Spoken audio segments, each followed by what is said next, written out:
Hello, అందరు ఎలా ఉన్నారు? ముందుగా అందరికీ దేవీ నవరాత్రి శుభాకాంక్షలు. So this is the day 1 of Devi నవరాత్రులు.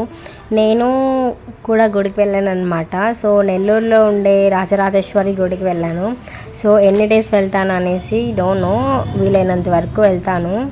సో మేము వెళ్ళేసరికి ఈరోజు కొంచెం లేట్ అయింది, ఎందుకంటే నిన్న అమావాస్య కదా. సో ఇంట్లో అన్నీ క్లీన్ చేసుకుని వెళ్ళేసరికి లేట్ అయిపోయింది. అప్పటికే చాలా మంది వచ్చేస్తున్నారు.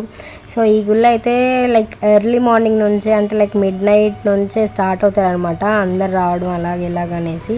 సో నేనైతే గుడికి వెళ్ళేసరికి అరౌండ్ 10 or 10:30 అలా అయిందనమాట. ఇంకా తర్వాత వెళ్ళేసి నీట్గా కాళ్ళన్నీ కడిగేసుకొని మంచిగా ఒక ప్లేస్ చూసుకున్న దీపం పెట్టుకోవడానికి. సో ఇంకా అయితే నేనైతే దీపం పెట్టుకోవడం స్టార్ట్ చేశాను. మంచిగా పసుపు అంతా అలికేసి వచ్చి రాని ముగ్గులన్నీ పెట్టేసి ఫైనల్గా ముగ్గు అయితే మంచిగానే వచ్చింది. You can see.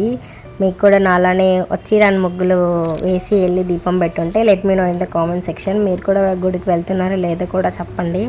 సో అలాగే ఇంకా మంచిగా పసుపుతో గౌరమ్మని చేసుకొని చాలా మంచిగా పూజ చేసుకొని ప్రశాంతంగా గుడికి వెళ్ళినప్పుడు గౌరమ్మని అయితే నేనే చేసుకుంటున్నాను. నేను చిన్నగా ఉండేటప్పుడు నేను మా మమ్మీతో వెళ్ళినప్పుడు గుడికి ఎప్పుడు నాకు మా మమ్మీయే చేసి ఇచ్చేది అనమాట గౌరమ్మని.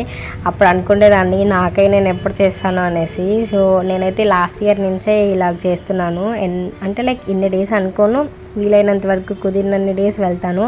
సో అప్పుడు నేనే నా చేతులతో స్వయంగా గౌరమ్మని చేసుకుంటాను అనమాట. సో మేమైతే ఇక్కడ చాలా ఫ్రీ ఏరియాలో కూర్చున్నాము. సో మంచి గాలి వస్తూ ఉండే, చాలా కష్టపడి కాపాడుకుంటూ ఉన్నామన్నమాట. కొండెక్కకుండా చూసుకుంటూ ఉన్నాము. ఫైనల్గా మేము తీసుకెళ్ళిన బాస్కెట్ అవి ఇవి కొంచెం సైడ్కి పెట్టుకొని కొండెక్కకుండా చూసుకున్నాము. మొత్తానికి పూజ అయితే మంచిగా ఇలా కంప్లీట్ చేసేసుకున్నాం అనమాట. సో ఆ రోజు మేము వెళ్ళిన రాజరాజేశ్వరి గుడికి మహాలక్ష్మి అమ్మవారిని అలంకరించేస్తున్నారు. కనుక మా వీడియోస్ నచ్చినట్లయితే లైక్ చేసి, షేర్ చేసి, సబ్స్క్రైబ్ చేయండి. వెళ్ళొస్తాను మరి, బాయ్.